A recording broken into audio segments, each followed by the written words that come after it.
Naam, kwenye soka letu moja kwa moja tunaanzia kwenye ligi kuu ya NBC Tanzania Bara ambayo inatarajiwa kuanza ama kurejea mwezi Agosti 2026 kwa maana ya mwaka huu, ambapo mchezo wa ngao ya jamii ukitarajiwa kupigwa Agosti 12 ukihusisha bingwa wa ligi kuu na bingwa wa kombe la CRDB. Maana yake kwa kifupi ni Simba na Yanga kwenda kukutana. Bingwa wa ligi kuu ambaye ni Wananchi Young Africans atakutana na bingwa wa CRDB Federation Cup ambaye ni Simba Sports Club. Dabi ya Kariakoo itafungua pazia la ligi kuu NBC Tanzania Bara msimu 2026-27. Ratiba ya kwanza ama kuanza kwa pazia la ufunguzi wa ligi kuu NBC Tanzania Bara msimu ujao itatangazwa rasmi na shirikisho la mpira wa miguu nchini Tanzania na rais wa shirikisho hilo Wallace Karia alipokuwa kwenye mkutano na wanahabari siku ya jana. Bana, ligi kuu inatarajiwa kuanza pazia lile la ufunguzi Agosti 12. Kisha tutakuwa na siku mbili za maandalizi ya mwisho kabisa kuelekea kwenda kuanza, lakini ile curtain raiser kwa maana ya pazia la ufunguzi itakuwa ni Agosti 10. Ambapo hilo tunazungumzia ni Julai ngapi leo? Julai 10 leo. Kwa ni siku kadhaa hapa, majuma kadhaa, na president ameelezea sababu kubwa ya kwa nini kinafanyika hivyo. Tunajiandaa na AFCON hapa katikati, ligi inapaswa kuisha mapema. Kwa hiyo unaona wachezaji watakuwa wako busy kweli. Kwa hiyo kama Frank inawezekana akawa ni msaada mzuri hapa kama hivi ligi zimeisha. Kwa hiyo wana siku kadhaa, siku chache sana hapa, timu mbalimbali, dirisha la usajili lishafunguliwa na linafungwa mapema kuliko kawaida. Na kiuhalisia wanasema pre-season at least miezi 2-3. Yes. Lakini sasa hii maana yake ni kwamba mwezi mmoja tu kukimbizana na hizi ratiba, na hata ligi yetu imechelewa. Kuna ratiba ziliingiliana hapa katikati, tunakumbuka mambo mengi hapa ilitokea katikati. Tulikuwa na AFCON ilichezwa hapa katikati, kwa hiyo umeona hii World Cup inachezwa na ligi yetu pia tulipambana ichezwe imalizike. Kwa hiyo tunaelekea huko, kwa hiyo ni msimu mzuri, timu tayari zina maandalizi na sababu tayari inaeleweka sasa kwamba tuna AFCON inakuja hapo. Kwa hiyo tunabidi tukimbizane na ratiba ambazo zipo, na TFF kupitia bodi ya ligi wamekuwa tu waungwana kweli na wawazi. Kusema hivyo tayari umepunguza zile hearsays, minong'ono ya kila mtu kuzungumza ambacho anakizungumza. Kwa hiyo vilabu sasa vinarejea, na bahati nzuri ligi ambapo imeishia timu nyingi hasa kwenye dirisha dogo zilisajili sana. Kwa hiyo sasa hizi unaona taarifa nyingi zinatoka, TRA wamemsajili nani, Dodoma wamemsajili nani. Kwa hiyo tayari maandalizi yameanzia hapo, na ni wakati mzuri sasa tuweze kuona ligi ikiwa ligi kweli, kwa sababu kama kwenye ushindani ambao umekuepo hapa kuelekea kwenye hii ligi ambayo inaanza, hakika itakuwa ni ligi nzuri ya kuitazama, kwa sababu vilabu vingi, na kwa sababu kama viongozi, walimu kama wamefanya yale mapungufu yao wameyaona, kwenda kuwa ni mapema sana, watu bado wakiwa wana mafikirio ya haraka kuweza kuziba magipo ambayo yalitokea kabla ligi hapa kumalizika. Frank, timu zinatakiwa kuwa na off season, alafu kuna kitu kinaitwa pre season, alafu kwenda kuanza season yenyewe. Manake off season ndio hii ligi imeisha, wachezaji wameenda kusalimia familia zao, alafu wataenda kwenye pre-season kwa maana ya maandalizi ya season ambayo itakuwa inafuata. Lakini hapa katikati kuna ratiba ya Sekafa Kagame Cup kuanza kutimwa vumbi Julai 24. Pengine baadhi ya timu, maana sio timu zote, zinaweza zikatumia nafasi hii ya Sekafa Kagame Cup kuwa kama pre-season yao kuelekea kwenye msimu 2027. Yes, inawezekana, kwa sababu mimi nasemaga siku zote mchezaji ni kama mwanajeshi. Yaani kuna misimu mingine upumziki sana, kuna misimu mingine unapumzika muda mrefu. Kwa hiyo kwa sababu kipindi hiki kuna mashindano mengi, ina maana timu lazima mpumzike kidogo ili mrudi kwenye mazoezi. Kwa hiyo ukiangalia ligi tangu ilivyoisha hadi sasa hivi, yani kama mwezi mmoja na wiki mbili, ligi nyingine inaanza. Kwa hiyo kwa mchezaji unaweza kupumzika wiki mbili tu ukarudi mzigoni. Kwa hiyo inawapa upana mkubwa zile timu zinazoshiriki Kagame. Kwa sababu gani? Kwa sababu watakuwa na muda mfupi kwanza wa mazoezi. Ndani ya huo muda mfupi, ndani ya wiki mbili unatakiwa ufanye vitu vyote. Kwa sababu kwenye pre-season siku zote walimu wanazingatia kwenye utimamu wa mwili kwanza. Lakini ukiwa na muda mfupi, ina maana itakulazimu utengeneze mwili huku unatengeneza timu ichezaje na mifumo ya timu iendaje. Kwa hiyo unaona ni kipindi kifupi. Nadhani kwa Kagame Cup ina maana baadhi ya timu zitaenda kama kutafsiri labda baadhi ya mifumo yao, jinsi kama kuna wachezaji wapya. Mara nyingi katika kipindi kile tulivyokuwa Azam, mashindano kama ya Kagame ndio mashindano ambayo tunatumia kuangalia wale wachezaji wapya wanaoingia kwenye timu. Okay. Yaani inakuwa kikosi ambacho kunakuwa na wachezaji wapya wengi. Wale ambao wamecheza muda mrefu wakati mwingine hata wakawa tu hawajasajiliwa kwenye mashindano. Kwa hiyo uzuri kwamba ukiwa kwenye mashindano ya Kagame unakuwa na hiyo game fitness mapema. Kwa hizi timu zingine sasa zitawalazimu wacheze friendly match ili kiuhalisia. Lakini turejee Frank Raymond Omar, wewe ni mchezaji ambaye bado unacheza mpaka sasa. Tunazungumza wiki moja tu, maana kuna timu mpaka leo bado inapambania kubaki kwenye ligi kuu NBC Tanzania Bara ambao ni Tanzania Prisons. Tanzania Prisons. Iko timu ina siku mbili tu imepata ithibati ya kuona watasalia kwenye ligi kuu ya NBC Tanzania Bara msimu ujao. Ni sahihi ama ni rafiki kiasi gani kwa afya za wachezaji kupata mwezi mmoja tu alafu kurejea kwenye ligi yenye ushindani? Kwa mchezaji sio kitu kizuri. Kwa sababu gani? Mwili unahitaji, kuna muda lazima upumzike. Yaani ndio maana kunakuwa na off season, maana yake ni yani usiguse mpira kabisa. Yaani wewe kama mtu wa bata kula bata, unaona hata Ulaya wenzetu wanaenda nchi zingine kuenjoy maisha. Kwa hiyo unaona ni kipindi ambacho kwanza unatakiwa usahau mpira. Kwa sababu una mwaka mzima ni wewe unafikiria tu mpira, nacheza na huyu, nifanye mazoezi hivi. Kwa hiyo kuna muda lazima ujisahaulishe mambo ya mpira kidogo, itakupa power. Ndio maana watu wanaenda kula bata. Yes, yani usahau. Na ndio maana hata pre-season za wenzetu mara nyingi sana huwa inakuwa ni kama vile za bata pia hata hivyo. Yani wanachofanya sehemu yenye baridi kali, unajua zile. Wanachofanya ili yani akili isichoke sana kwa sababu ligi ni ndefu. Kwa hiyo ukiwa muda wote wewe kama prison kwa mfano wakipita, na maana miaka miwili mfululizo wenyewe wanacheza, kwa akili lazima itachoka, miili itachoka. Kwa hiyo sasa Prisons mpaka sasa dirisha limefunguliwa. Hawajui wafanye usajili mpaka wamalize jambo lao kwanza. Wanacheza kesho. Ndio. Na Polisi Tanzania Jumapili. Kesho Jumamosi. Wanacheza Jumapili. Alafu watasafiri nao pengine basi moja. Watarudi nao Mbeya. Alafu baada ya hapo sasa ndio wataketi kitako. Ndio la kaza za Mkatenani tumuongeze usajili wa championship au tusajili ambayo mwalimu anaweza ukasajili afu huko kwa msajilia mtu. Kama unakumbia sisi bado tuna mpango na wewe. Kapumzike. Hii hatari sana hii mzee wangu. Hiyo ndio hasa makocha wengi wanakuwa kwa hivyo. Yaani kwa unaweza ukasajili wachezaji unashangaa kumbe nao upo kwenye mpango wa timu. Mwisho wa siku sasa ule mchezaji anakuja anakutana na mwalimu mwingine. Maana nimeona jana Coast imetangaza kuwaacha wachezaji wengi sana. Kuna Maseke moja hapo, Wilbo Maseke kipa jana la boli. Nimeona pia yule mchezaji ambaye alikuwa anacheza Malindi yule Viva, Abdallah Dennis Michael. Naye nimeona ameachwa. Wengi nimeangalia Christopher Orchum Okoje. Naye pia ameachwa. Yule nimecheza naye na Mungu lazima akwambie, Domayo shida ni gani? Ina maana mwisho nimetafuta Okoje. Domayo shida ni gani kwani? Mbona tunafungwa? Hii mtihani sana. Lakini ndio mpira ulivyo. Nimejaribu kufuatilia kwenye PSL kwa maana ya South Africa. Na yenyewe ligi yao inarudi mwezi ujao. Hata England mzee. Yes, ya ligi yenyewe inarudi. Ratiba wametoa kabisa. Ndio maana nikasema wachezaji ni kama mwanajeshi. Yaani simu ikiita muda wote unaingia vitani. Ndio hii sasa. Kwa hiyo hii bana wasijione wanyonge wachezaji wa ligi ya Tanzania. Ligi zote zinarejea kwenye mwezi huo, na nadhani kwa sababu pia ya kalenda ya AFCON. Kwa sababu watatoka wachezaji kutoka mataifa mbalimbali kwa ajili ya kuja kucheza. Na mimi na imani kwamba makocha sasa hivi kidogo wako vizuri, wanajua jinsi ya ku maintain hiyo. Kunakuwa na labda hata kama ligi inaendelea kuna siku mtapewa mapumziko siku mbili. Kwa sababu ndani yake pia kuna kalenda ya qualifiers, AFCON qualifiers. Kwa hiyo lazima ziingie hapo ndani.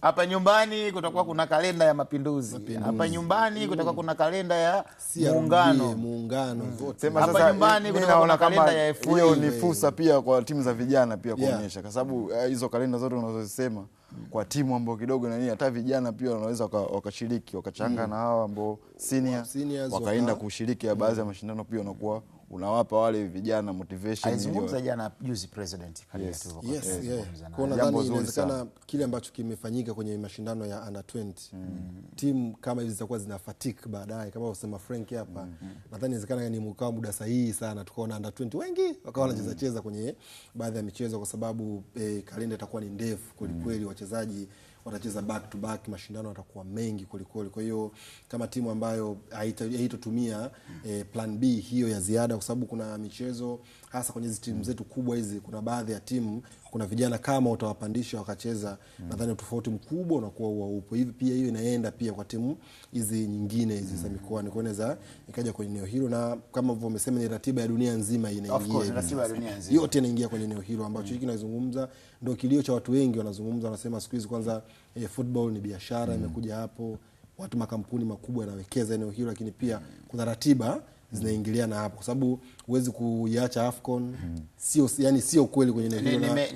Nimefuatilia hata South Africa, wao wana mashindano yao. Sisi huku tuna ngao ya jamii, wao wana ile top 8 zile timu nyingi ambazo nafikiri wataanza kufungua nazo zile, alafu wataanza rasmi ligi. Almost mashindano mawili au matatu alikiachana na ligi kuu, wana mashindano mengi kweli Afrika Kusini. Kwa hiyo wanapambania kwenye eneo hilo. Kwa hiyo ni ratiba ambayo iko tight kweli. Kwa hiyo inawezekana tukaona moja kati ya ligi ambayo kwangu mimi naona itakuwa nzuri sana, kama viongozi vilabu mbalimbali vikachanga karata zao vizuri, na kitu ambacho kwangu na imani itakuwa ligi nzuri, kwa sababu tulikuwa tuna tendency ya ligi kama muda mrefu ikirejea, kuna timu mpaka zianze kupata momentum, nasema hii timu imecheza mechi 10 imeanza imekuwa unga kweli ndio imerudi hivi sasa, lakini ligi imeisha mwezi ambao umepita, mwezi mmoja hapa ligi inarejea. Kwa hiyo kwanza ni faida kwa wachezaji wengi, inawezekana tusione wachezaji wengi wakiachwa, inawezekana wakapata timu mapema, kwa sababu ligi zote zinaanza kwenye eneo moja. Kwa hiyo itakuwa ni ligi nzuri kulikoli pia kuitazama. Bana, kwa sasa moja kwa moja tuangazie taarifa nyingine ambazo bado zinagonga vichwa mbalimbali vya habari za michezo ndani ya Viwanjani hii leo.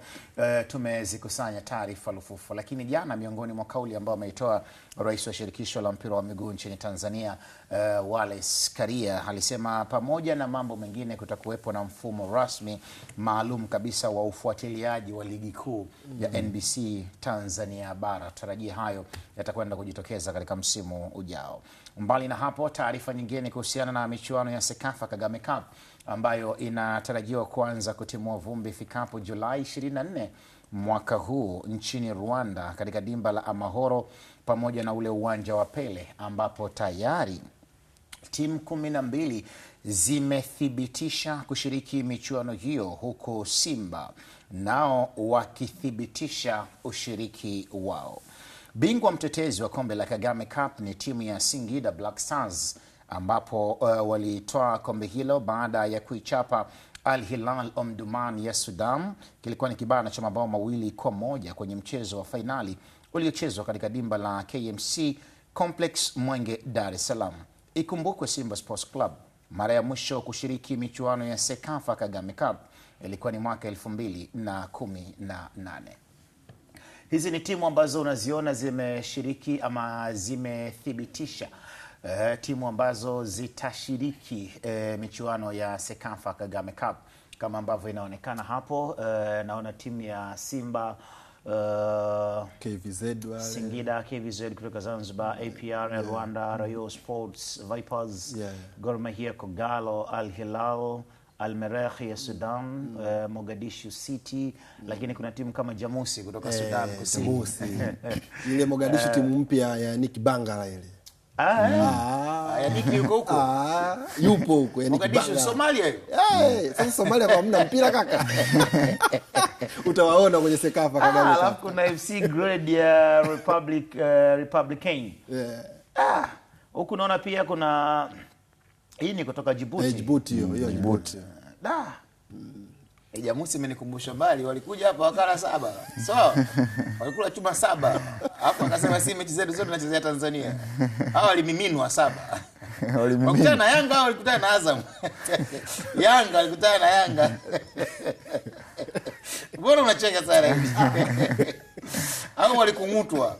Wale walikungutwa kaka. 7 kule kule ndio kurovyo rovu ukiingia kwenye mfumo mbona unafungwa? Ukiingia kwenye mfumo mechi unapigwa za kutosha. Ile jamusi ilijuta. Kuna timu wanaitwa ya Victoria Adebayo wanaitwa wale Jenda Marie sijui walikuja hapa. Jenda Marie. Ila hii jamusi ilitia fora hivi. Nakumbuka walicheza na Yanga na iwapo kumbukumbu zangu kama sitakuwa ziko sawa wakakutana pia na Azam. Jamusi kwa kwenye kombe la shirikisho. Wewe timu umeziona? Nimeziona. Na Yanga haipo Yanga.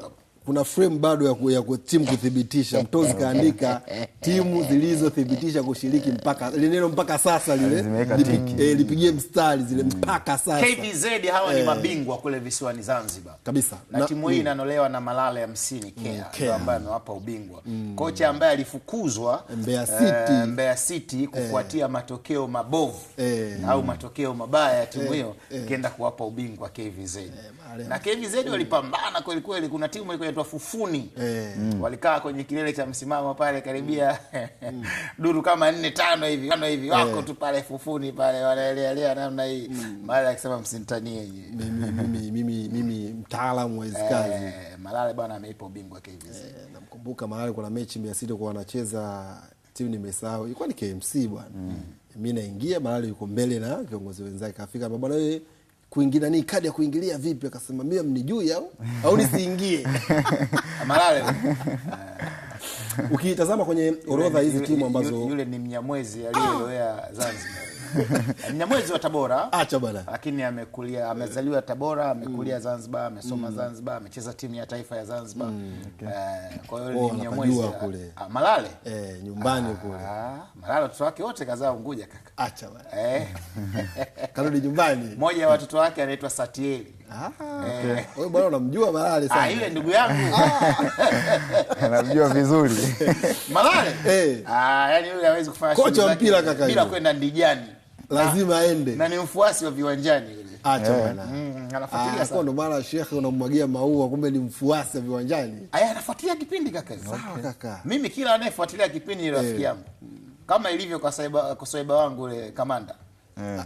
Yaani inaba nimekaa nataka nisikie utamtaja au umtaje? Mtoto wa mkulima. Hatujamaliza kipindi. Tuendelee.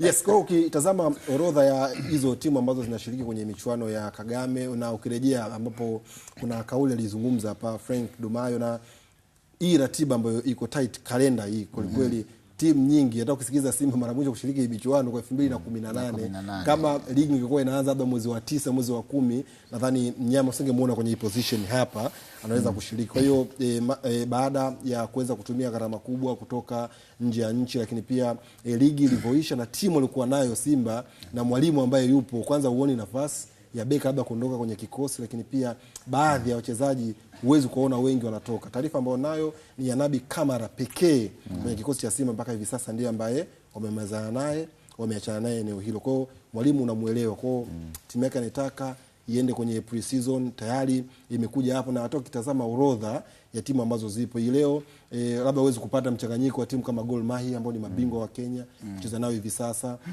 APR uweze kuwapata Vipers ya Uganda ambao ni mabingwa pia wa ligi ya Uganda. Kwa hiyo unaona huo mchanganyiko wa timu ambazo zipo dhidi ya hizi timu nyingine ambazo zinaenda kucheza hapo. Kwa hiyo tayari mwalimu anaipata hiyo pre-season. Kuna timu kama Jamusi wako hapo. Lazima uhitaji kaka. Ilivyo bahati leo naomba bwana saa 5 asubuhi kutakuwa kuna draw ya Sekafa Kagame Cup kuweza kujua mbivu na mbichi. Simba atakutana na nani, Jamusi atakutana na nani, Gor Mahia atakutana na nani, El Merreikh ya Sudan atakutana na nani. Kwa hiyo leo saa 5 mtazamaji wetu kutakuwa kuna draw hapa na itakuwa mubashara kabisa, utaishuhudia kupitia kisimbuzi chako cha Azam TV. Frank, mashindano haya ya Sekafa Kagame, wewe ni miongoni mwa wachezaji ambao umecheza, unajua chungu na tamu mashindano haya ya Sekafa. Ni mashindano ya namna gani?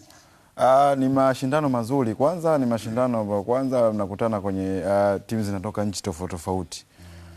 Uzuri wa kucheza hizo na timu nchi tofauti tofauti kwa mchezaji kwanza tofauti na hapa Bongo. Ukicheza na mchezaji ambaye anakujua huyu Domayo, waga anatani hivi, anapiga hivi, mazingira pia. Kwa hiyo unaona ukicheza na hii kwenye mashindano ya Kagame inakupa ile wigo mpana kuhakikisha kwamba unakutana na aina gani ya mpinzani. Kwanza mjuani, unakutana tu uwanjani. ni nani anaweza kufuata maelekezo ya mwalimu na kufanya vizuri. Kwa hiyo unapata challenge kama mchezaji kwa sababu unakutana na timu ambazo hujazijua. Yaani unakutana na mchezaji mgeni na hizi timu zinazoshiriki hasa kwenye mashindano ya kimataifa zinawasaidia kwa sababu wanakutana na wachezaji tofauti tofauti, mataifa tofauti tofauti. Kwa hiyo mchezaji inakuwa uzuri kocha pia kuingiza mifumo yake kwa sababu kwenye ligi yoyote kocha anaweza akajaribu kitu. Sawa, akajaribu kitu na kikaweza kufanya vizuri. Kwa hiyo unaona kwenye haya mashindano, kwenye hizo mechi 3 za mwanzo, kocha anaweza kaamua kuja na mfumo huu, baadaye ukaja na mfumo mwingine. Ukiwa unajiandaa kama pre-season yako kuhakikisha kwamba ligi inavyoanza, unakuwa unajua unaenda na nani na nani. Kwa hiyo kwa makocha inawapa huo wigo mpana kuangalia kikosi chao. Kwa mchezaji pia inakutoa sehemu fulani kwenda kwa sehemu fulani kwa sababu unakutana na mtu ambao humjui. Kwa hiyo ukiweza kuperform kucheza mechi kama hizi na ukaonyesha kipaji chako inakuwa rahisi pia kuonekana kwenye timu kama una umuhimu. Kwa hiyo ni mechi ambazo mimi nilizocheza kwa kipindi kile zilikuwa zinakupa sana moyo mchezaji. Hapo hapo kwa mechi ambazo ulicheza kipindi kile. Leo wakati natoka nyumbani kule Twangoma nikapita pale kwenye banda kubwa lile ambalo huwa wanaonyesha mpira pale. Pale stendi pale Twangoma. Aliitwaje? Milembe. Banda lenu hiyo. Banda letu pale. Mimi ndi mtazamaji mkubwa pale. Kwa hilo banda. Sasa hivi pia wamekaa pale Milembe hapo. Milembe wanatufuatilia. Wanafuatilia mjadala huo. Nilipofika pale nikapewa kikombe cha kahawa kwanza. Nikamwambia mzee, shushia kahawa.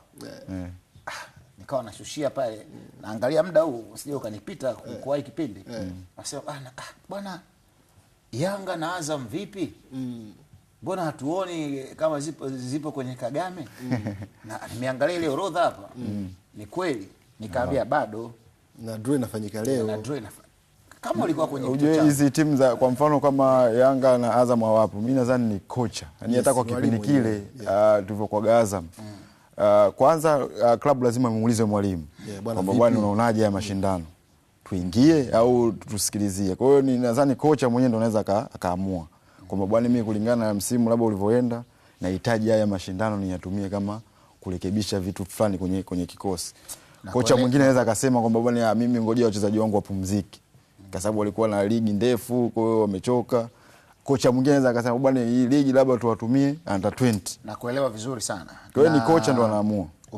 Umeifungua akili yangu. Nimekumbuka kuna interview moja nilifanya na rais wa klabu ya Yanga, Engineer Harris Saidi.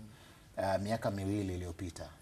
2 mpaka 3, 2024 na 25. Yanga walikuwa na tabia ya kufanya pre-season Avic Town Kenya Dar es Salaam. Kwa miaka 3 wakawa wako Dar es Salaam. Hawaendi kokote. Mwaka ule wakachagua kwenda South Africa, kwa maana ya Afrika Kusini.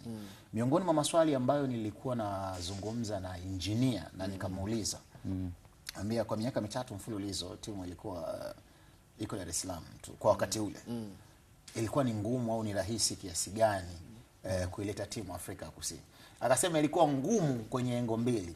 Moja, kocha kwanza hakuwa ameafiki wakati ule, kocha alikuwa Miguel Gamond. Kocha alitamani kubaki na timu Tanzania, kupata pre-season yenye utulivu kama ambavyo amekuwa akifanya mara zote.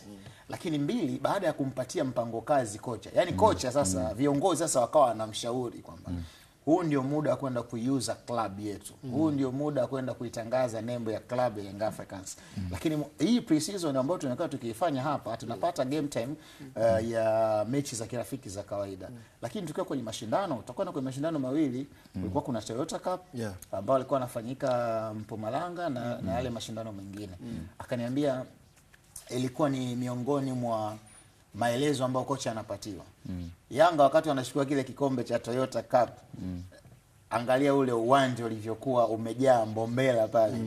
Uwanja ulikuwa umefurika, South Africa yote ilikuwa iko pale na inafuatilia, na mambo yakawa mazuri kwa namna hiyo. Kwa hiyo nimekuelewa Frank Raymond Dumayo. Wakati fulani kocha ana ushawishi, lakini wakati mwingine mipango ya viongozi na yenyewe pia inakuwa ina ushawishi kuendea kwenye mashindano mbalimbali.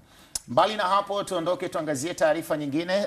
Kikubwa, wanachama wa timu ya Simba Sports Club kutoka mkoani Mara kesho wanatarajia kufanya uchaguzi wa kuchagua viongozi wa mashabiki mkoani humo, ambapo mgeni rasmi katika ufunguzi wa mkutano huo akitarajiwa kuwa mkuu wa mkoa wa Mara, Kanali Evans Ntambi. Tupate taarifa kamili. Uchaguzi wa viongozi wa klabu ya Simba kwa mkoa wa Mara, ambapo wanakutana wanachama na wadau mbalimbali wa klabu hiyo ili kuhakikisha wanapata viongozi watakaoongoza matawi mbalimbali ya mkoa wa Mara, ambapo hapa nimeongea na kaimu mwenyekiti wa mkutano huo ambaye yeye anaeleza nini ambacho kitafanyika na mgeni rasmi atakuwa nani. Na mgeni rasmi atakuwa ni mkuu wetu wa mkoa wa Mara, ndugu yetu Kanali Evans Alfred Ntambi. Kwa moyo na upendo mkunjufu imempendeza na yeye pia kushiriki na sisi kama vijana wake wa Simba Sports Club kama mkuu wetu wa mkoa wa Mara, na yeye akiwa ni sehemu kubwa ya wadau wa mpira. Hivyo tuseme tu kwamba jambo hili ni kubwa. Tupo hapa kwa ajili ya kualika wanachama na wapenzi wote wa Simba Sports Club mkoa huu wa Mara, wilaya zetu zote na viunga vyake vyote. Tunategemea kuwa na wanachama na wapenzi kuanzia watu 800 kwenda mbele. Katika mkutano huo wadau mbalimbali wamealikwa katika kuhakikisha mkutano huo unanoga, lakini pia mwenyekiti huyo hakusita kuwapongeza baadhi ya viongozi wa klabu ya Simba ambao wamepambana kuhakikisha klabu hiyo kwa mwaka huu haitoki patupu. Nikianza na mzee wetu Mangungu kwa kazi kubwa anayoifanya hasa kuimarisha Simba, lakini bado niendelee kumpongeza sana ndugu yetu Magori kwa kazi kubwa ambayo ameendelea kuifanya. Kazi wanayoifanya wale viongozi wakubwa wa Simba Sports Club sio ndogo, ni kazi kubwa sana. Ndugu yetu Magori umekuja kumuona karibu kila michezo, tumemuona akisafiri na timu akienda hivi na hivi kuhakikisha kwamba Simba tunapata ushindi. Kaimu mwenyekiti huyo wa mashabiki mkoa wa Mara akaeleza mikakati mbalimbali ambayo tawi hilo litakuja nayo katika kuhakikisha wa mashabiki wa Simba mkoa wa Mara wanapata bidhaa mbalimbali za Simba mkoani hapa. Tunatamani kuona kitu cha tofauti. Moja, tunatamani kununua gari. Ndio mpango ambao tumewapa viongozi wetu wanaokuja kwamba tunakwenda kuwachagua, lakini tunatamani kuwa na gari letu au magari yetu ambayo tutakuwa tuna jambo letu tunahitaji kuwapeleka wanachama na wapenzi wa Simba Sports Club kuiangalia Simba, hata kama ni Arusha, hata kama ni Mwanza, ni Morogoro, ni Dar es Salaam, kutumia usafiri wetu na umoja wetu. Tunatia mafuta, tunakwenda kuisapoti timu yetu popote pale ambapo tutasikia Simba ipo, na sisi lazima tuwepo. Tunamdhamini wetu mkubwa Jairut, na nishukuru kwamba na yeye pia amekubali hata siku ya tarehe 11 atakuja kuwepo, ataleta vifaa vyake pale na wadau mbalimbali watakwenda kununua vile vifaa. Na tunatamani kuona siku jezi za Simba mpya inapotoka, kama Dar es Salaam wanakwenda kuuza siku hiyo, na sisi Mara tunakwenda kuipata kwa siku hiyo. Ndio maana tunakwenda kuwa na mpango wa tofauti, kuwa na duka kubwa kabisa la vifaa vya Simba. Hata hivyo, mdhamini wa klabu hiyo Mohamed Dewji hakusitwa kupongezwa kwa uvumilivu mkubwa aliokuwa nao ndani ya klabu hiyo licha ya timu hiyo kutokufanya vizuri katika ubebaji wa mataji. Kazi aliyoifanya kwa kweli inahitaji fadhila kubwa hata kutoka mbinguni, kwani ni matajiri wachache ambao wanaweza kuwa na moyo wa uvumilivu kama alioonyesha yeye. Katika kipindi cha miaka 4 tukao tuenda miaka 5 hatujashika kombe hata kimoja. Pengine angekuwa ni matajiri wengine wangekuwa wametukimbia. Utakuja kuona wale wenzao wa upande wa pili waliteseka miaka ile 4, wafadhili wao waliteseka nao wakawa wanakimbia, mwisho wa siku walipitia bakuri. Lakini sisi Simba kupitia Mo hakuna siku tumewahi kupitisha bakuri, na Mo bado ameendelea kushikilia Simba, na mpaka hata leo tunaendelea kuwa wamoja na tunaendelea kushikilia Simba. Uchaguzi huu utafanyika siku ya tarehe 11 mwezi wa 7 katika ukumbi wa MCC hapa Manispaa Msoma mkoani Mara, ambapo wadau mbalimbali wanakaribishwa kuhakikisha uchaguzi huo unakamilika, jambo ambalo utafanya matawi mengi ya klabu ya Simba katika mkoa huu wa Mara yanakuwa na uongozi Mara. Augustine Mgendi, Azam Sport, Mara. Augustine Mgendi, tumekupokea kutoka Mara, Musoma huko. Taarifa hiyo ya Simba. Kwa sasa tuelekee Bagamoyo. Michuano ya Kilonga Cup imeendelea kutimua vumbi wilayani Bagamoyo mkoani Pwani, huku baadhi ya michezo iliyopigwa wiki hii ni pamoja na Mianzini FC ambao walitoa sare dhidi ya Masoko, wakati Madenge FC wakiendeleza ubabe kwa ushindi wa mabao 3-1 dhidi ya 5 Bullets. La Masia waliibuka na ushindi wa bao 1-0 dhidi ya Kaole FC, wakati Beach United nao wakipata ushindi wa mabao 3-1 dhidi ya dhidi ya MP Soka FC. Kubwa zaidi katika michuano hiyo ni kupata ugeni aliyekuwa scout wa timu ya Simba Sports Club Zaman Millers Daila, pamoja na mwandishi wa habari za michezo kutoka nchini Ghana Mickey Junior walitembelea kwenye michuano hiyo ya Kilonga Cup, na wametembelea huku wakiwataka wachezaji hao kucheza michuano hiyo, kuitumia kama fursa ya kuweza kujitangaza. Pia mchezo ambao ulikuwa upigwe leo hii katika dimba la CCM Mwanakalenge kati ya Kimarang'ombe Warriors dhidi ya Enjoy Soccer iliyopo chini ya Mrisho Ngasa umeghairishwa huku ukitafutiwa tarehe nyingine. Bwana, Kilonga Cup inaendelea Bagamoyo na watu wa mpira umeona hapo. Ndio. Huyu scout wa zamani wa Simba, lakini pia Mick Junior ambaye Tanzania saizi kama nyumbani hapa. Anaipenda Tanzania kuliko Ghana. Tanzania uzuri wake hapa, ukija kwa mtu wa soka kutoka kugumu kwa kinywa chake. Nilikaa naye Mick akaniambia mimi Tanzania naipenda sana. Pazuri Tanzania.